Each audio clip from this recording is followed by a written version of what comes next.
بسم اللہ الرحمن الرحیم۔ السلام علیکم ورحمۃ اللہ وبرکاتہ۔ نبی کریم صلی اللہ علیہ وسلم کی بہت ہی پیاری حدیث مبارکہ، جس کا مفہوم حضرت ابو طلحہ رضی اللہ تعالی عنہ فرماتے ہیں، ایک دن رسول اللہ صلی اللہ علیہ وسلم تشریف لائے۔ آپ صلی اللہ علیہ وسلم کے چہرے پر خوشی کے آثار تھے۔ ہم نے عرض کیا، ہم آپ کے چہرے پر خوشی کے آثار دیکھ رہے ہیں۔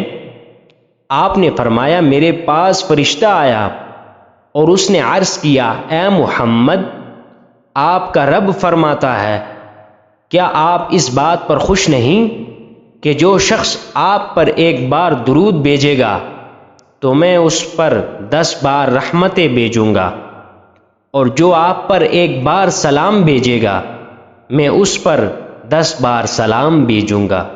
یہ ہیں درود پاک کی فضیلت۔